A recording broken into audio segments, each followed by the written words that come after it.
Hey, Joey and Andrew here with Outhouse Saloon. Today we'll be discussing Charlotte's 1-2 loss to the New England Revolution. And today we've got a great guest with us here.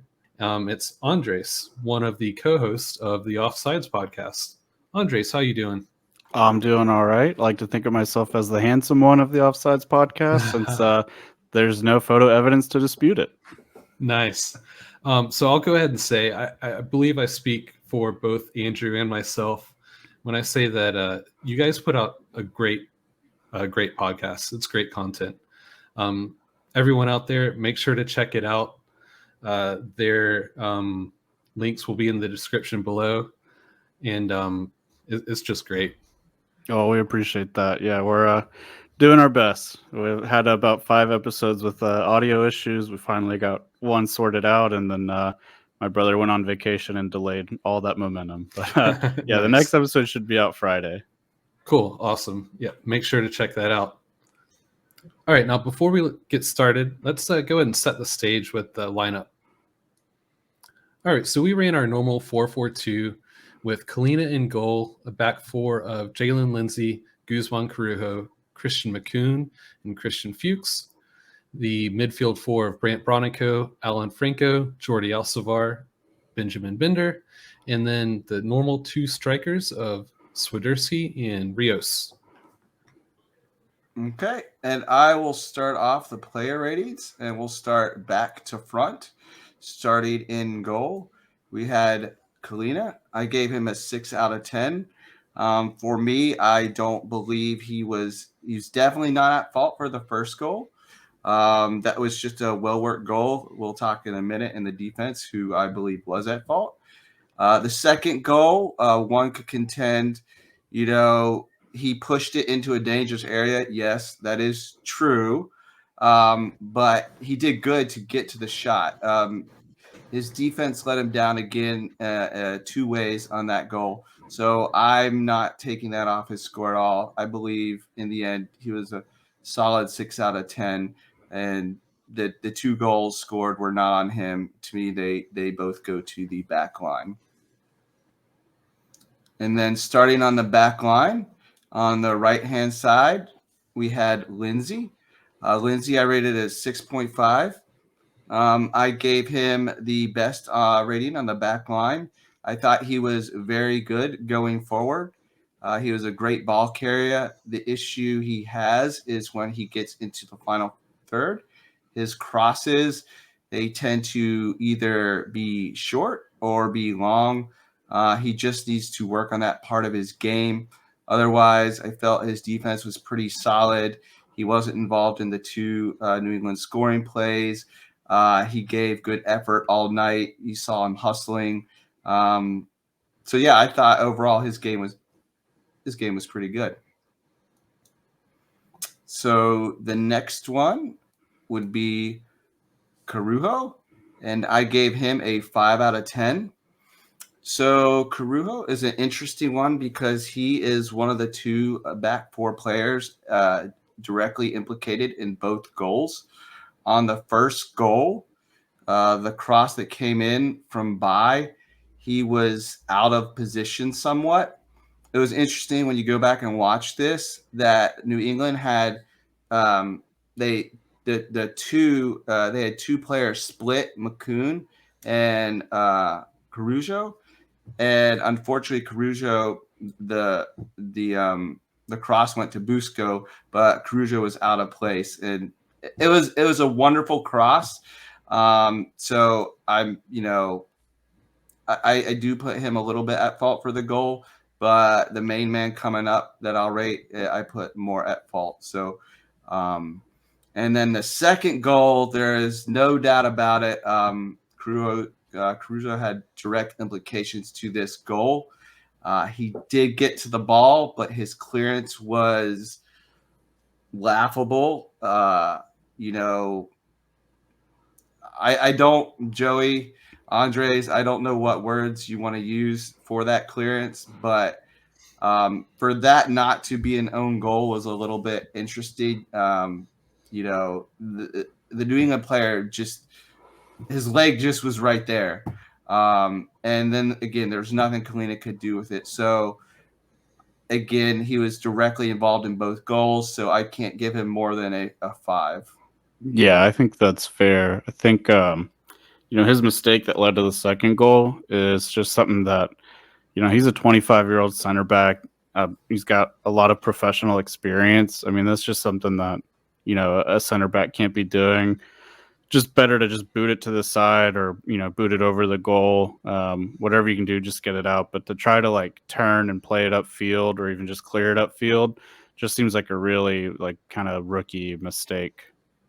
Yeah, but at this point, wouldn't you say that what he did was typical of him? Because earlier, didn't he like literally clear the ball into, I forget who it was, but one of our players' backs?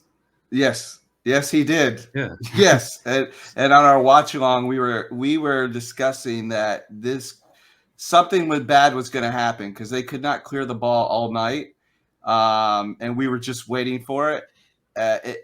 As Joey points out, this has been an issue all season long. And unfortunately, it comes to bite you when you can't clear the ball or half clear the ball. You just invite trouble, and they invited trouble, and it bit them. In a game that could have been 1-1. At the end, they end up losing. There's fine margins, and this mistake ultimately probably cost them a point. Yeah, especially over the last 2 games, I think he's had some really shaky performances. I think early on in the season, him and Lindsey, and I've even said it on our podcast, kind of looked like the strongest part of that back line. But lately, kind of feels like it's just Lindsey that seems to be the most reliable in that back line. And if either of you could correct me if I'm wrong, I believe we do not have another right-footed center back on the squad currently. I try not to look too much into that whole like dominant foot because at this level, I mean, those guys, everyone has to be so good with both feet to even make it, into a league like this. So I try not to look too much into that. I mean, sure, guys have their preferred foot, but both are second nature by the time they reach this level, by the time they reach the MLS. So, Andres, would you consider replacing Corujo this upcoming Saturday? That's a great question. Probably not this Saturday. I would say definitely rest him Wednesday. No need to play him at all. I don't think it really needs to be done.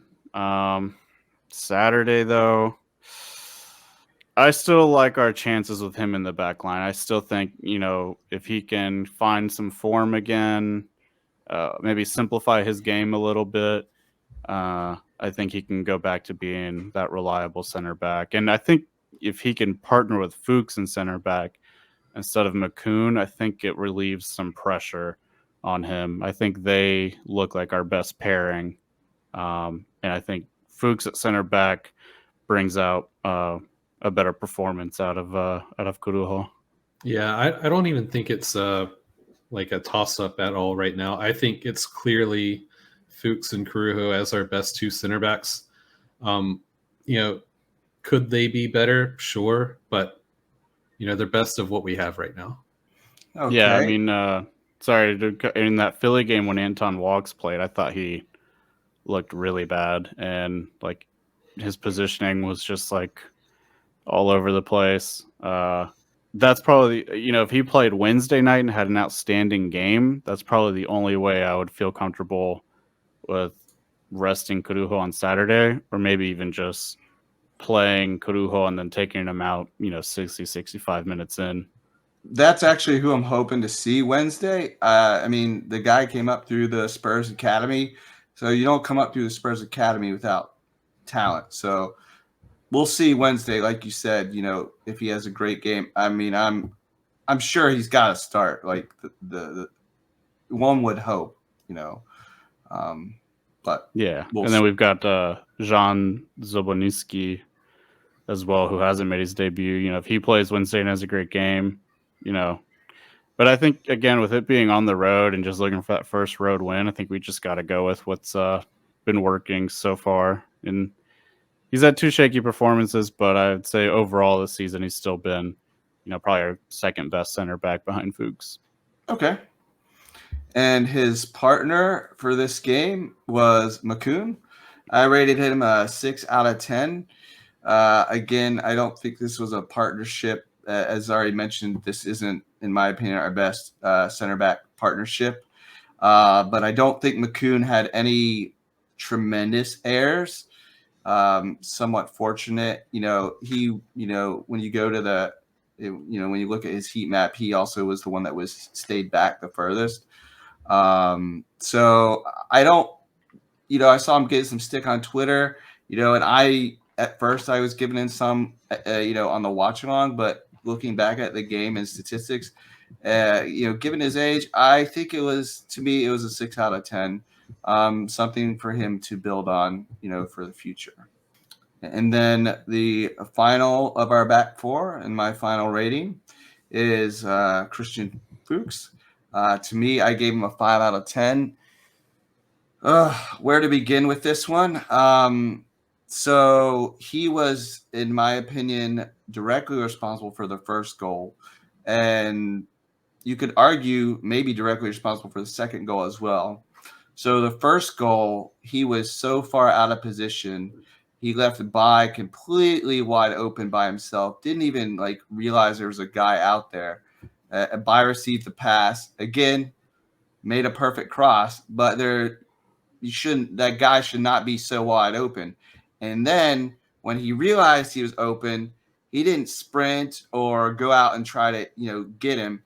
He's just sitting there. You look at the replay, he's jogging, oh yeah, he's not going to deliver a good cross, or nothing's going to happen. So that was, going back, looking at that, that's really infuriating, the effort he gave, allowing that, because that's only the 8th minute. You shouldn't be tired at the 8th minute. So again, that goal I put, most on him. And, I think that was kind of things to come, because you look at the second goal, and they take a worked free kick, and again, he did not close down the shot. We had 8 people already in the box. There are 5. He just stood there. He didn't come out and challenge for it at all. Just kind of watched it go through. Again, Kahlina made, in my opinion, a great save. Again, he pushed in front of goal, but I don't think there's much he could do. But to me, Fuchs has got to be doing better in those situations. He needs to be closing down and not leaving them so wide open. We'll get on later to tactics, but whether the second goal, was he gassed? Possibly. I don't think he's a left back. I don't want to see him anymore as a left back. I hope he moves back to center back and stays there. He's 36 years old, so I think left back is, the work rate needed to be a quality left back is somewhat behind him, but I think he's a very serviceable center back. So hopefully moving forward, we see him more at center back and not at left back, because I believe he was exposed for both goals in this game. Right, so the one thing I want to add for him is when he plays on the left, his positioning is a little bit further forward than Mora, who would normally be in that spot, which is good in the sense that we want our people on the outside to be moving forward. The problem is he's just not fit enough to be able to keep running up and down that whole line all game. And it was clearly an issue, because there were times where, he would get the ball kind of further up, but he wouldn't be able to link up with anybody. There were times where Bender, I'm definitely going to get into this later, but where Bender would be in great spaces, wide open, but Fuchs and other players as well just either would not or could not get anything moving forward. So especially with Fuchs, he would just kick the ball to nobody seemingly sometimes. I don't know. Andres, what do you think? Yeah, I think, for me, I think Mora is the better left back. And I've seen a lot of people online kind of talk about how maybe he doesn't get us forward as often as Fuchs, referencing things like heat maps and stuff. But, one thing I try to always kind of go back to is to kind of get away from some of these statistic things we see, like heat maps, and really kind of just use my eyes to see the play. And, from that game Sunday or Saturday, Fuchs being at that left back spot to me doesn't look like he's really providing that much more value on the offensive side of the ball or even the defensive side of the ball than Mora. I understand maybe statistically he might create one or two extra chances, but they don't really look like chances that that are worth creating versus having a more solidified back line. I'd rather our left back create one or two less chances, but be more solid on the defensive side of the ball and allow our center mids to start generating some more plays. I think a lot of people online have been really harsh on Mora and Lindsey to be the chance creators when really we need to focus, I think, more on plays through the middle. I understand that it's a big trend right now in football, especially European football. You got guys like Reece James and Trent and Alexander Arnold, and even in years past you had guys like Dani Alves that were outside backs creating these amazing chances. But that's not the standard. Those are exceptional players. Those are exceptions to the rule. I'd rather have my outside back be someone who, when we're pushing into the opponent's final third, they can be, providing some extra pressure and being held up high to keep the ball in their half. But more than anything, I want them to be, they're a defender first. So they need to be solid on that side of the game. And I think Mora just provides that more so than Fuchs. Yep. Lastly, the only other thing I have to say is you were talking about King James, right? Yeah. I apologize. We have Chelsea fans on here, but Andres, I was gonna say you said it exactly perfectly. You took the words right out of my mouth, and I think you transitioned right into a perfect area for Joey to rate the midfield. Joey, do you want to go back to front? Yeah, we'll definitely start at the base with Bronico. All right, and the way I'm going to do this is I'm going to, for each player, I'm going to start off with my eye test of what I saw like during the match. And with Bronico, immediately I figured he was pretty decent. I would prefer him to do better with dribbling and moving the ball forward. But he did have an 84% pass accuracy, so he was passing the ball. But like I briefly mentioned earlier with Bender, it wasn't getting to the places where we would want it to be. It was often he would end up passing it back to, Makoun or Corujo or sideways, stuff like that, rather than actually getting the ball forward into more productive spaces. Which seemed to be a theme across pretty much everybody on the team. And that might be just a tactical issue with the players that we're running, but we might get into that a little bit later. Otherwise, Bronico, seemed okay. He had, another thing is he also had 12 out of 12 accurate long balls, which was very surprising to me. I didn't expect that. I defensively, I'm okay with him. I just want him to do better pushing the ball forward. All right. Next up. Who are you going to take? Some listeners of my podcast are going to be surprised I have nothing to say about Bronico. Nice. So, Joe, are you going right to left? Who you want to do next? Hit me with the Andrew special. I don't care. Okay. I'm going to go right to left. Cool. Franco.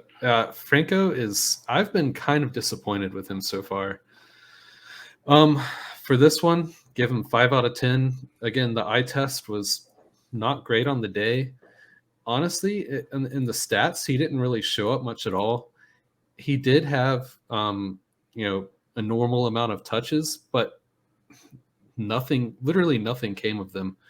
The best contribution he had was he did get one shot on target, which is, obviously ideal. But otherwise, I don't think a more attacking role suits him very well. I feel like him and Bronico are similar, where they're sound defensively, but getting the ball forward is just not their strong suit. Yeah, I thought he had a really quiet game compared to the game before. And he's had a couple other games where he's had some really good link-up play with like Lindsey and Alcivar. The Cincinnati game comes to mind. But yeah, this game he was like just really quiet and just nowhere to be seen. Yep. I have nothing to add. I mean, there was like no creativity, so. And that shot was really pitiful. Like it's so bad. Joey was trying to find something nice. Try to say something positive. Yeah. Despite me not really saying anything positive about Fuchs, but well, I believe in the watch along. That was the one shot my son was like, he like barely even hit it. Yeah. Yeah, it was. So you want to move over now to the right side? I mean, the left side? Left side, yeah. All right. Bender, I gave him a 6, again, with the eye test.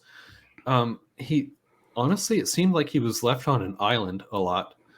Again, I mentioned earlier, he would move into some amazing spaces. He would be able to get in between the lines and get into dangerous areas, but the ball wouldn't get to him. Either he had no link up with Fuchs, or there were times where like Makoun and Corujo, they had him as a clear outlet, but they decided to pass it to each other, or back to Kahlina. I don't know. Earlier in the season, he was receiving the ball and able to progress forward, but something's going on where the whole link up going back to mid to front is just off right now. And Bender's really suffering from it. I want him to succeed, so I wish that things were better, but just not happening right now. Also, he did have 3 out of 3 successful long balls. Good for him. And then he only had 1 cross. And when we're really suffering on the left-hand side attacking, him only having 1 cross when Fuchs and Mora aren't producing out there, that really hurts. So we need him to be able to get the ball, receive the ball, and find runners going ahead of him, or have Rios or Swiderski in an open area so that he can lay the ball off to them and then continue to move forward. And it just wasn't happening. Yep. Nope. I completely agree. I was hopeful at the start of the second half. He won 2 fouls and in great areas, and then went quiet. So completely agree with your assessment. Yeah, it's kind of been his trend lately. He's had a couple quieter games, which it's hard to fault him for. He took on a big responsibility early on in the season. I think through the first 3 games, he's probably our best player, and I'm sure he's kind of just coming back down to kind of average, kind of going back more to the mean. But totally agree with like what you're saying about us transitioning from our defensive half to get through the midfield to our attacking third. It just seems like we're missing some kind of piece that allows us to do that. And all the games where we have done that well, like New England at home, Cincinnati at home, those have been games where Bender has really shined because he's able to pick up that ball deep in the opponent's half and either link up with Swiderski or take people on. And he just hasn't been able to do that. Now it feels like in this game and even in the Philly game, and maybe it's an away thing, I don't know, but he seems to have to pick the ball up really deep in our own half. Yep, and that's really not what you want him to be doing. You want him to be the link up to the attack, not not having to still go through the midfield. Yeah, I've got nothing else to add. Let's just move into Alcivar, finish him off. All right, yeah, so again, 6.0 with the eye test, similar to Bender. He was decent, just, again, had trouble progressing the ball forward. He actually did try to take people on twice with dribbles, and he failed both times. But, he tried. Yeah, that's good. Otherwise, defensively, he actually did pretty decent, considering that he was at the tip of the diamond. He won half of his ground duels, but the issue is that when we won them, ideally we would want to have people around so that we can immediately transition into an attack. But again, just wasn't happening. A lot of times he would win the ball, and we would either immediately have to pass it back and recycle again, or we would just lose it right away. That's it. Bender and Alcivar, I believe, are two of our best attacking midfielders, and they're not producing as much as I would hope right now, but I believe that's more of a current system problem than them specifically. Okay. And Andres, we give taking the upfront men. Do you want to go right to left as well? Let's start with Rios first. Okay. Probably have less to say on him. So yeah, 6 out of 10 for me. I think he is picking the ball up pretty deep. For a forward, he's kind of picking the ball up a lot at the halfway line, which I think is fine because he is kind of the hold-up player. He needs to, receive the ball, shield it, and just let, Alcivar, Bender, and Swiderski run by him and play them into space. Don't know if I really saw too much of that going forward, but that's kind of what his main job needs to be. And then he did have the one shot on target. Unlucky for it to not go in. It was a pretty good shot, great run, good link-up play with Bender there. And that's been his first, real good chance of the whole season, at least to me. So, decent performance from him. Hard to rely on him for anything more than that. Yeah, so I really, really want him to get a goal. I believe he's been working extremely hard. He's honestly been playing exactly how I want him to, with being in spaces of a more traditional striker, allowing Swiderski to kind of roam around everywhere. And I just want him to get a goal. Yeah, it'd be nice for him to have some reward for a lot of that hard work. And I mean, you can see like what he does in this system, what it allows for Swiderski to do, which I think is kind of the bigger thing. Just it really plays to Swiderski's strengths, which is what this team needs to do. So tip of the hat to him for doing that. So he's a very unselfish player. And then we can go to Swiderski next. So 6.5. And the reason I just give him the extra 0.5 over Rios is, he tries his hardest to just create something. You can see the frustration in him when things just aren't going well. You can see how deep he goes to try to pick the ball up and just get a play started. You can tell he's really frustrated by our inability to transition our attack from our own half. And he's, trying to find a ton of space out wide to link up with Lindsey and, open up that space in the middle for Alcivar to run into. He's trying to create something with Franco and Lindsey there. Go back to the first time we played New England in the Cincinnati game. Those three guys had some really good link-up plays, that led to his goals outside the box. And that kind of seems to be where he is most comfortable is, starting up a play, maybe roaming out wide, get the ball out to Lindsey or Franco, and then shifting into the inside outside the box and having a go from there. But this game, I mean, you can see it on the map there. He was just trying to get something going from anywhere, and he was just really wanting to find the ball, which is, a guy with his skill level, his dribbling ability, his passing ability. I think he's, pretty creative on the ball as well. He's, wants the ball at his feet as much as possible. So that's kind of why I gave him the 6.5, really through not too much fault of his own. I mean, he just didn't get any good service the whole game. But, thought he deserved the 6.5 just for the work rate and trying to create some chances.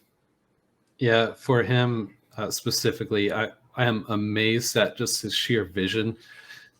Like you mentioned, he was picking the ball up in some pretty rough spots, but he still was on point with playing balls forward. There was that one towards the end where actually I can't even remember when it was now, but he played an amazing through ball towards Rios, and they were just so close to being able to bag a goal there. And just things like that you're not seeing from anybody else. We'll have players that just lob the ball forward, but a precision strike like that it was great to see. And ideally he wouldn't be having to make those types of balls, but hey, if he has that in the back of his locker when nothing else is working, I'm happy to see it. Yeah, ideally you'd like to see Franco or Alcivar kind of take on that role and have Swiderski on that end ball. And it's just unfortunate that I think the last 2 games we've really struggled in that department of just, finding that final pass to, unlock a defense and get Swiderski on the end of the ball to, get some chances going. And I think that's kind of like my biggest takeaway from the whole match really is, if you look at the stats, we had 60-40 possession. And when you watch the game and you can see we have a lot of the ball, we're moving it around New England, like, clearly a very beatable team. But like, it's just once we get in that final third, we just don't know how to get Rios and Swiderski into scoring positions. And it seems like guys just kind of freeze up or lock up and just hit a cross instead. And, Rios is kind of a target guy. He's kind of a big guy, but Swiderski wants that ball played to his feet so he can do something with it. So it's a bit frustrating to see, but hopefully they turn it around soon. Yep. All right. Now, before we get on to the subs, Andrew, is there anything you want to mention about Rios or Swiderski? Yeah, there was nothing more frustrating than watching them having to track back and pick the ball up in a midfield position. Like, all night on the watch along, like, why are they picking it so far deep? Like, Joey, you mentioned it numerous times. Like, I don't know what's going on, but, the top of the diamond should be up there further forward, and why they're not. Unfortunately, I can't show the position map of the team, but if you look at it, like, everyone is so compacted into the midfield, almost on top of each other. The diamond is very, very small.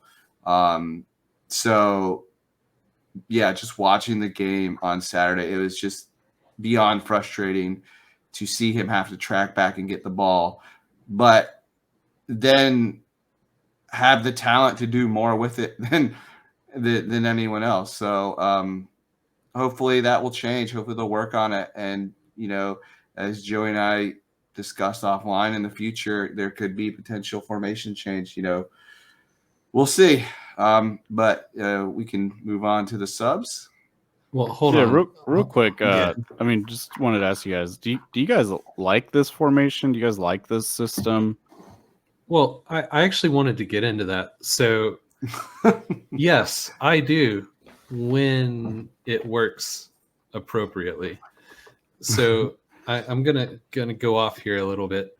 In the ideal diamond midfield situation, how it is supposed to work, where the overall goal, of course, just like almost anything, is to get the ball forward to the attackers In this case, it's Swiderski and Rios, and where they're in dangerous areas so they can create chances.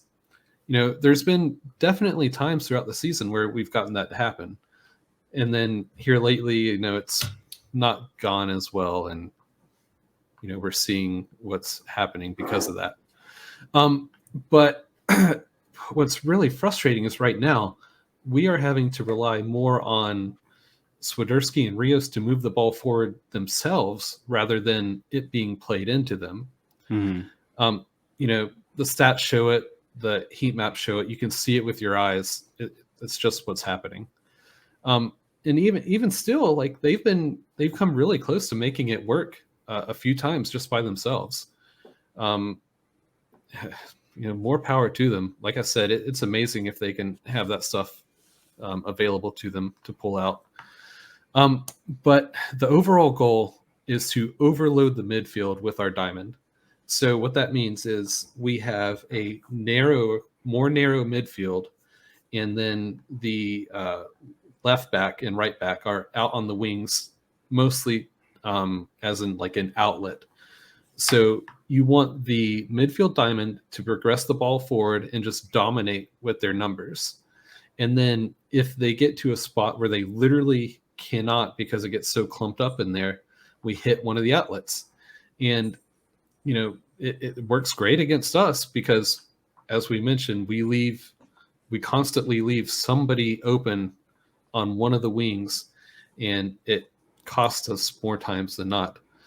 And even if we're not getting great crosses in from either side right now, Lindsey definitely has the ability, but the crosses that he put in this match weren't the best.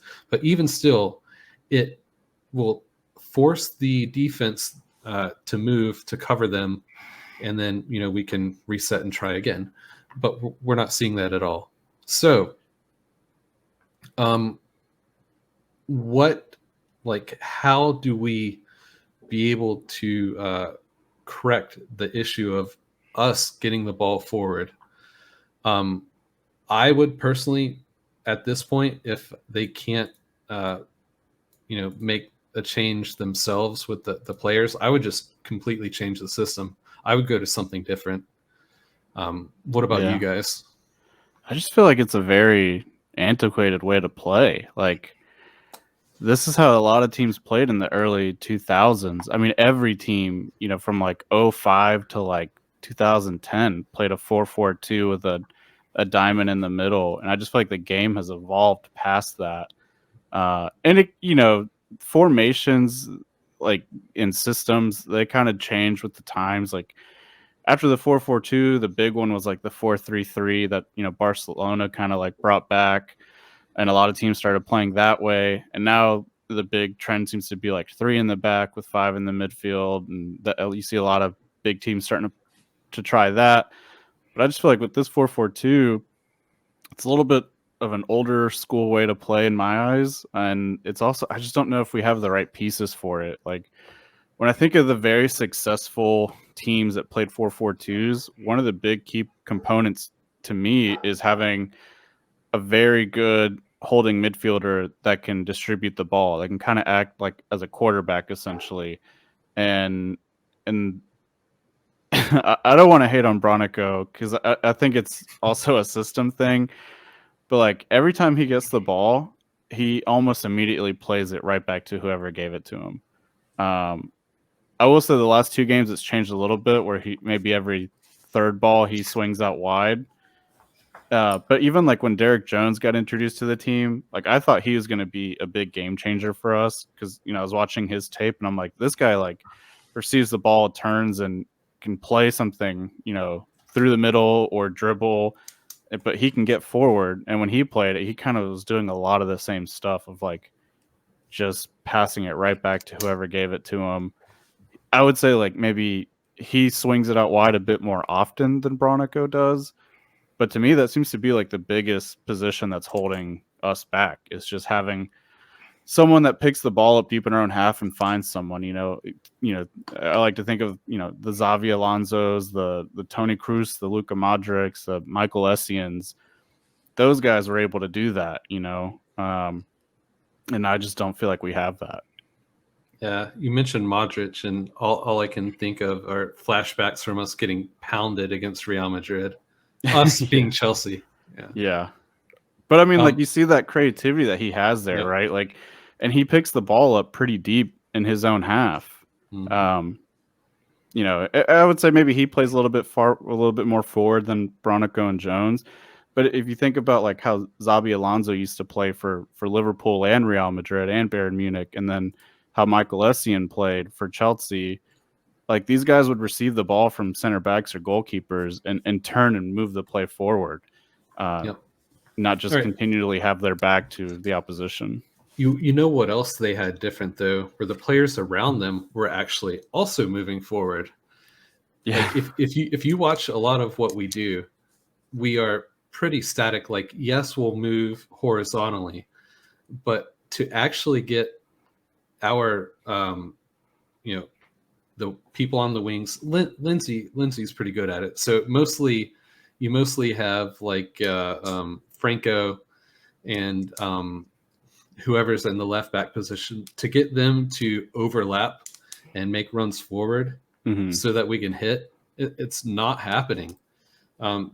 Like I mentioned with Alcivar, he would stop the ball and have a great defensive action in the midfield, but there would be nobody coming out to overlap him for him to make a ball forward to.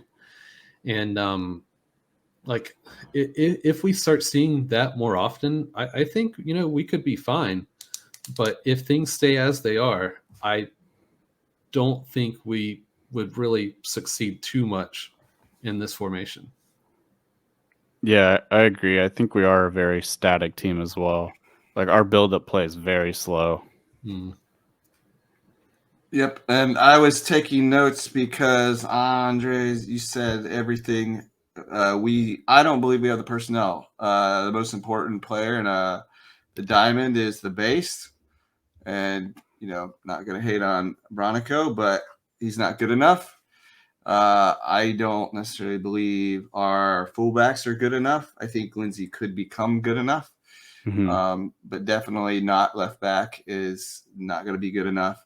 And then the right aspect of the diamond, I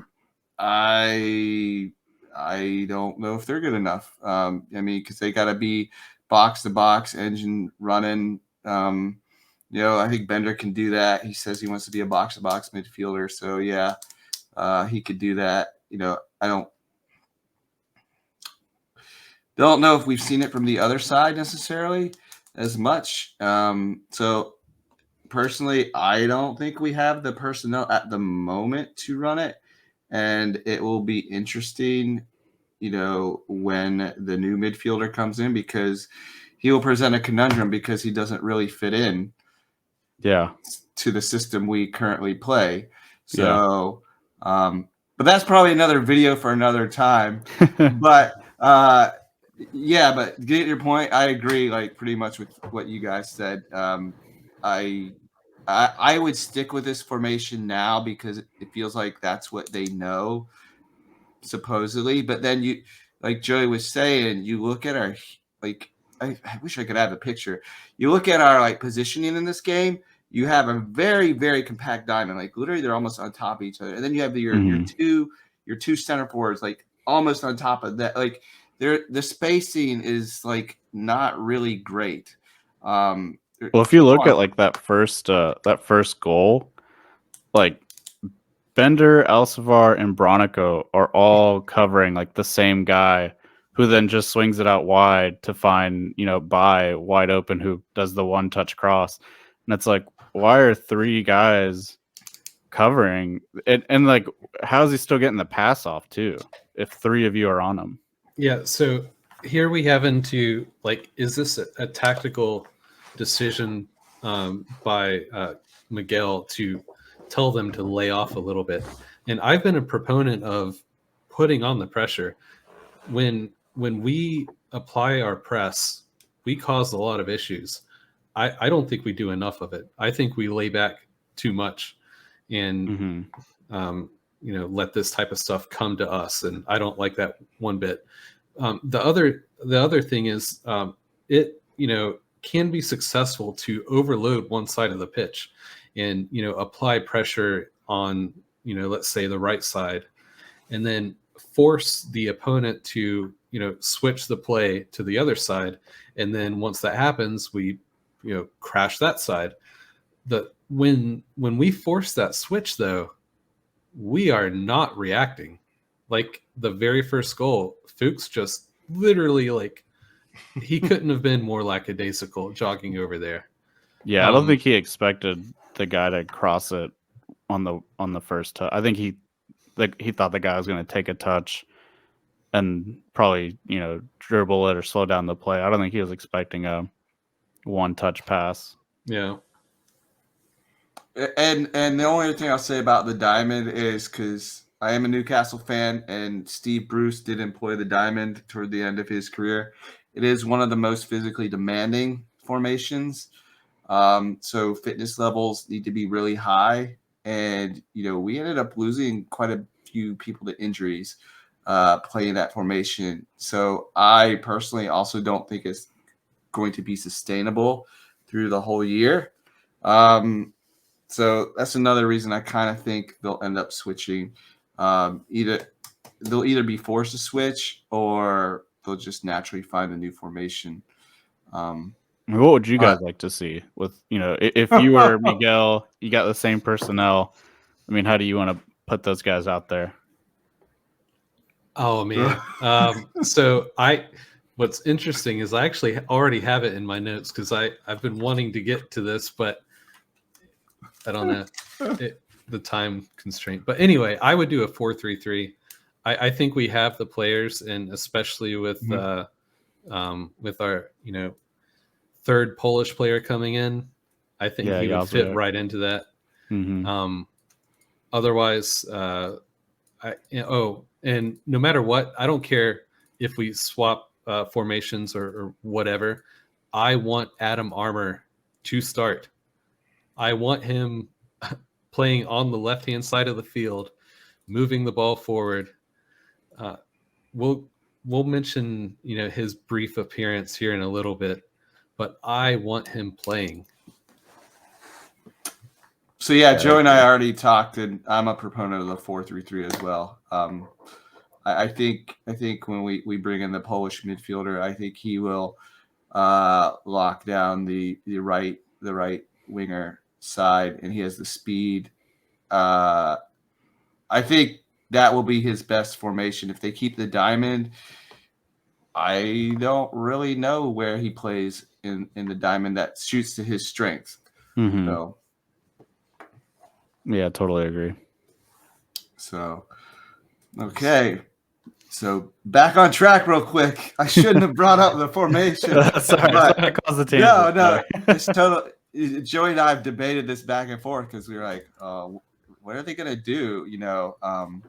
So, and luckily I'm very familiar with both formations, because Newcastle now runs a 4-3-3, which works awesome. If you did want to waste more time, I could go over a potential lineup.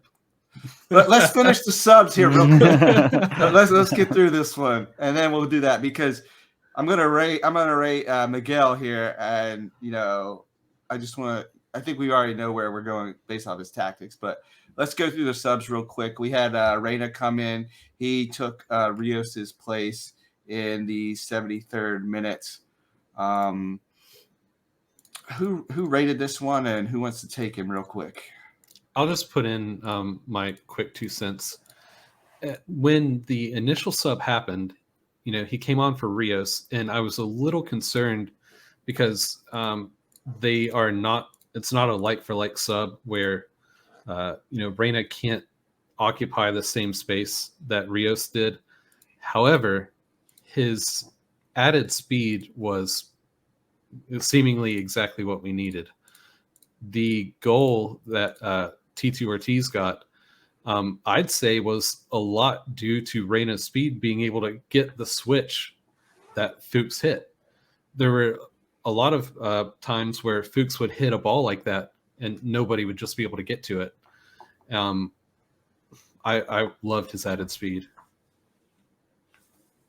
Yeah, I agree with that. I mean, I think ever since he's come back from injury, he's looked really good and is getting more and more playing time. But agree that he's not a like for Rios, and it kind of comes back to the whole system thing of like I just don't know where he fits because he's not as good on the ball as Swiderski. He's not bad either. I'd say Swiderski's just a little bit better than him. Um, but it seems like they kind of want to play a very similar game of getting the ball and then dribbling at people or into space. So it's kind of interesting. But I thought his speed is and his work rate were exactly what the team needed in those last 20 minutes. Yep. And the other guy that came on for him in the 73rd minute, of course, was Ortiz for Alcivar. So I actually really like this change. I think Ortiz brings creativity. I thought he really wanted it. Like the subs that came in, to me, played with much more energy than the people they replaced. So you felt like we still had a chance. Especially after he hit the goal in the 85th minute. Mm-hmm. I just felt, maybe the subs could have been a little earlier. But I was happy to see him come in, and then I was really happy to see him score. And that was a wonderful shot. I mean, and it's a goal from open play that we haven't had in a while. So again, great to see it. I mean, yeah, it's outside the box. Would I love it to be closer, well worked to the box? Of course. But again, keeps people honest. It gave life to the team. So yeah, kind of with like Reyna, like they kind of gave the team a spark, late in the game. Yeah, totally agree. I think I've been someone who's been pretty critical of Ortiz's work rate over the course of the season, and I think the coach has seen that as well. You've seen that he's lost his starting spot to Bender essentially, and to Alcivar. And I think that that goal, you could almost kind of sense his frustration in that shot, where he's like, "I just want to make something happen." Completely unleashed on it. Yeah, so it was great to see him get that. Hopefully, build some confidence. I'd love to see him play the full 90 next or this coming up game Wednesday to let him keep that momentum going and build up some more confidence. All right, I want to get you guys' take on this. I believe that his goal is a sole result of when he receives the ball,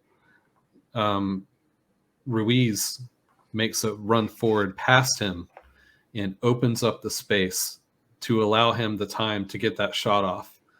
I believe that is the sole reason he was able to get that shot off and get the goal. What do you guys think? Yeah, I think the movement helped create the goal. Yeah. You're jumping ahead though because Ruiz is coming up, but yeah, I mean, I would agree with you. Again, it kind of goes back to the people that came on. I thought just played more with a purpose. I don't know why. I don't know how it happened. They just, I don't know. They seem to look more functional and more threatening, oddly enough.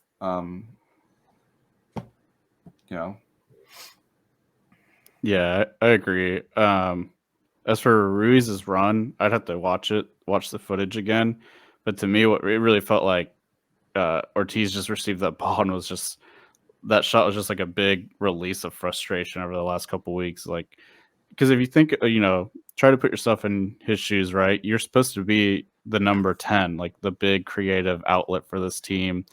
That's a lot of responsibility to bear. And it just hasn't gone his way at all. Your first goal on your first game's ruled offsides. You guys lose 3-0. You had a very poor showing at the biggest home game. You then go on to lose your starting spot. You're getting less minutes. Now your team's down 2-0 again on the road. the coaches trusted you once again with 20 minutes to go make something happen. And he was everywhere on the field, right? I mean, he was running left to right, going deep to pick up the ball.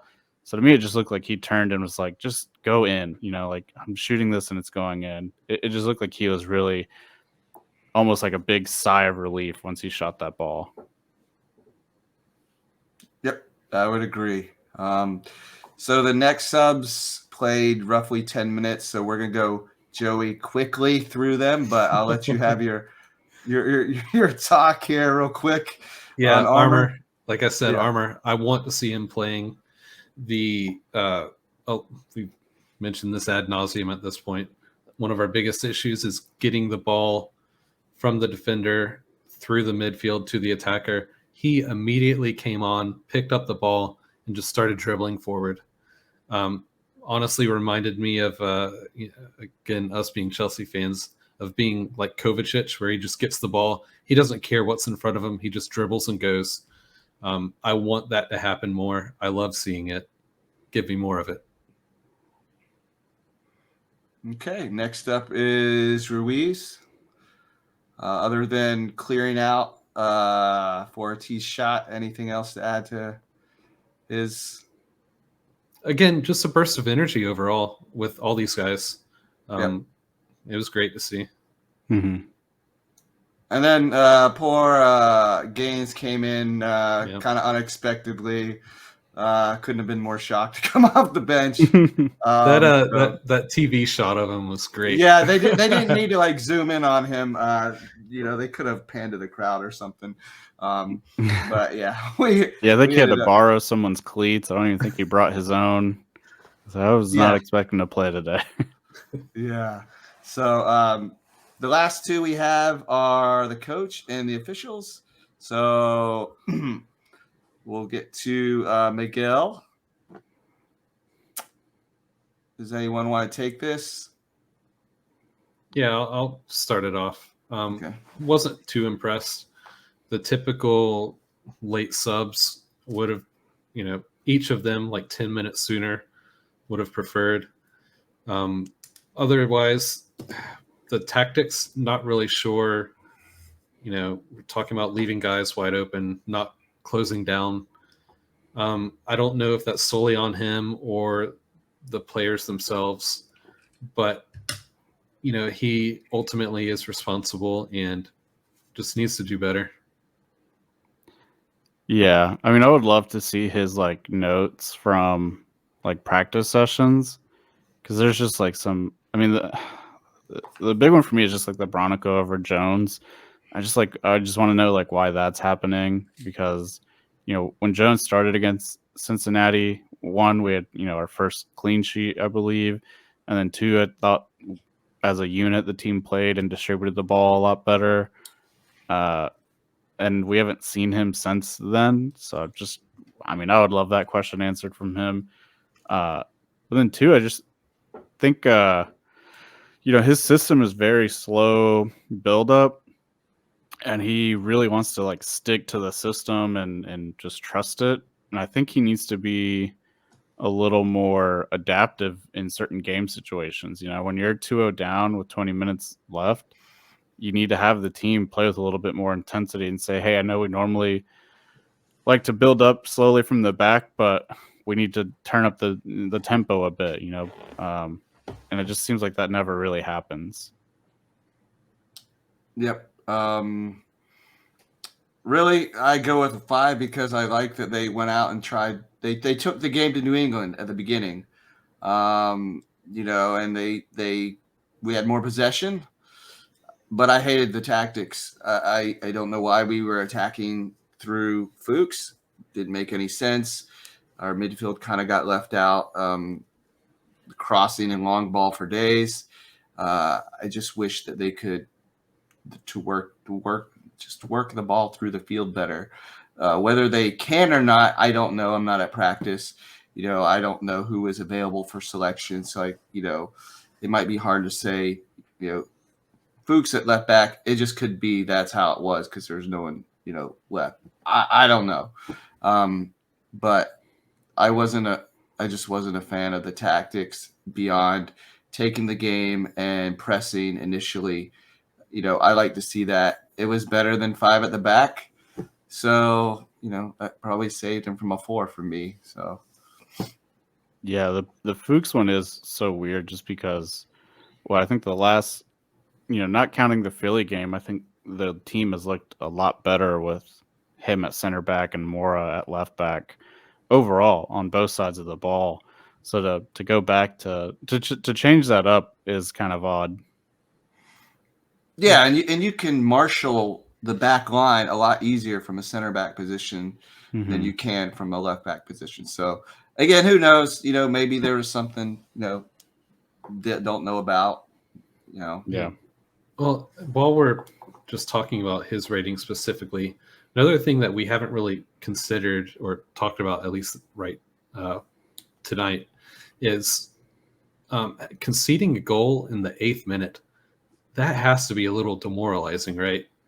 Because you come into this with so much hope and energy, and to immediately concede a goal like that, I could see that, weighing the players down a bit.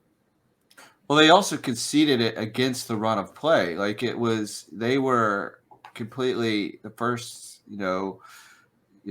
up to that point, they were pressing, dominating, and then New England gets possession. I think it might have been the first time they had possession, maybe second time, early on. And then defense just falls apart. So, I mean, if you're going to concede early, I think. So, here you at least have to give yourself a chance. To me, the more crushing one was the second one. Because I thought we could at least get 1 goal, but we never looked like we were going to get 2. So.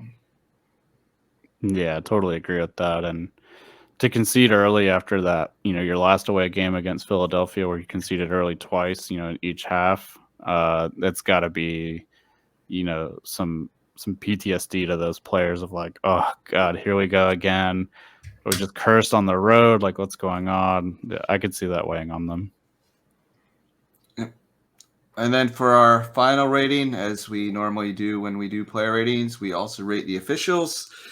I think we agreed a 6 out of 10. Only thing preventing them higher was the questionable use of stoppage time there at the end. 4 minutes did not seem like enough. New England was definitely time wasting to the max. And, it felt like there should have been at least 5 or 6 more minutes, if not more.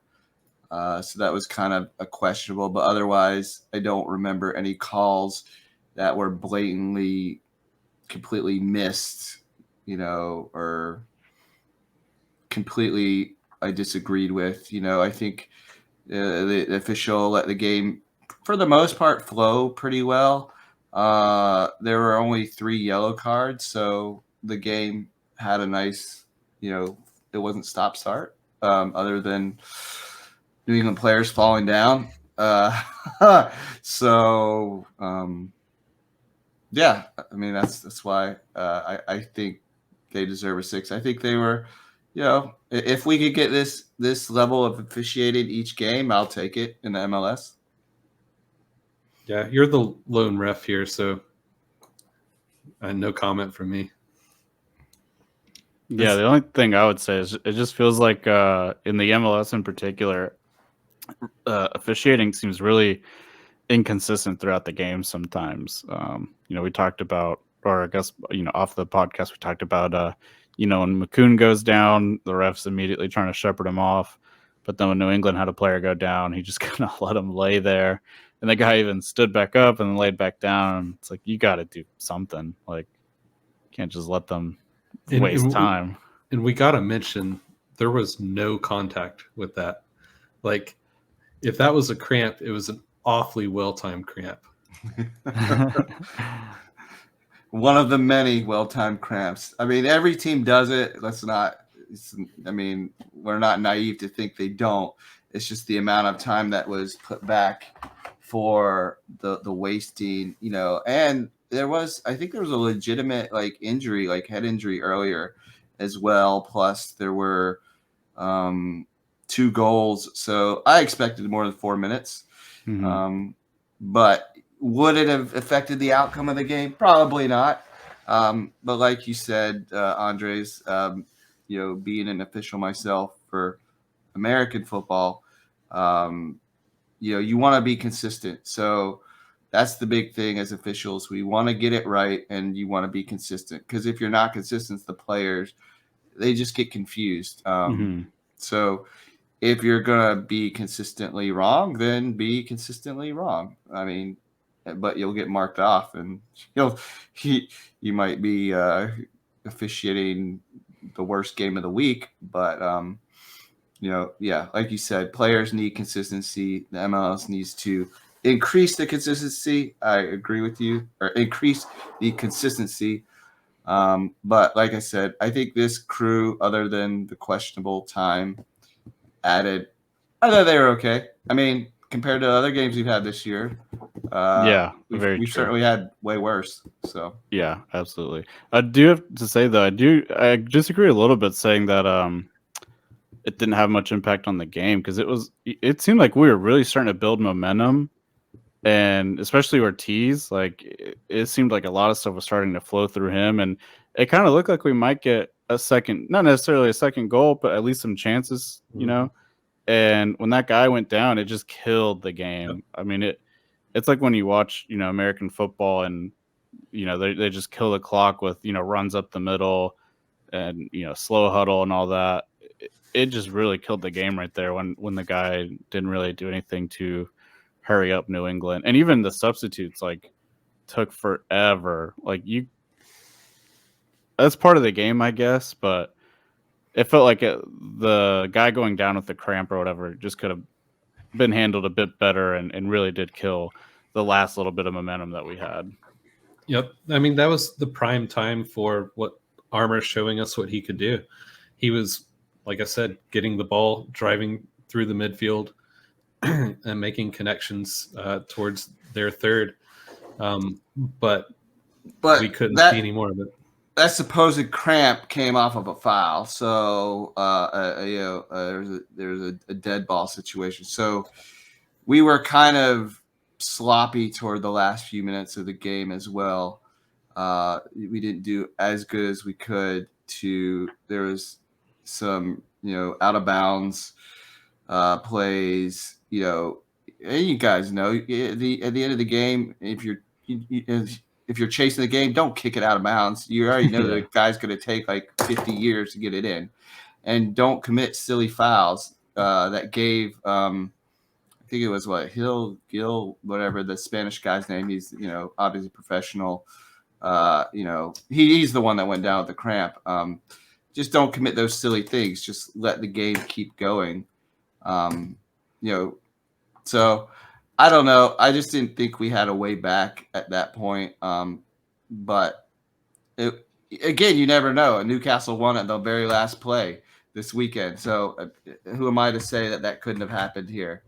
No, yeah, I think what you're saying is totally fair. I think just some bias on my end. No, I mean, I didn't think we were going to win. I mean, I didn't think Newcastle was going to win this weekend, and then we pulled it out. And actually, the goal was in over stoppage time. I'm surprised they didn't blow the whistle. So they let the play continue. So that shocked me. So again, the game's not over until it's over. I didn't think we had the momentum at the time, but that doesn't mean we couldn't have grabbed it. I do think they could have been more fair with the stoppage time. Mm-hmm. I definitely. I think we all agree that 4 minute when we were on our watch on, we were like, where the heck did they get 4 minutes from? And then Joey immediately sends me a tweet, someone sent out what clown calculated 4 minutes or something. Yeah, someone definitely fell asleep at the job, and they're like, "Hey, what's stoppage? 4 minutes." Yep. Don't check my notes. It's all written down. Trust the formula. 4 minutes. It's wet. Let's all get out of here and dry off. And that's right. Yeah. All right, and I think we'll go ahead and just save any additional formations for another video. Time's running a little long here, so let's just go ahead and wrap things up. That makes that covers our 1-2 loss to the New England Revolution. Yeah, I think we probably at least should have gotten a point, but through everything we've discussed, we couldn't pull it out. So yeah, before we sign off, Andres, where can everyone find the Offsides podcast? Yeah, we are on pretty much every major podcasting platform, with Apple and Spotify being our biggest. We're also on YouTube at Offsides CLTFC. And thanks for having me on, guys. It was a lot of fun. Hopefully we'll get to do this again soon. Yeah, definitely. I foresee some more collaboration in the future. And then make sure to, like you said, check them out. All the links will be in the description below. Another thing is we will be hosting a live watch along for the Colorado match on Saturday evening. So make sure to tune in for that. We're not positive. We may see an appearance from the Offsides guys. Who knows? And then lastly, let us know your thoughts on how the players performed. Comment below with, do you disagree, with rating, Fuchs a 5? Do you think he was an amazing player? Let us know. And then please let me know. Yeah. And then, as always, make sure to like the video and subscribe. And then, Andres, you're great. Thanks again. And Andrew, thanks for joining us too. All right, everyone. Have a good one and catch you later. Take care. Bye.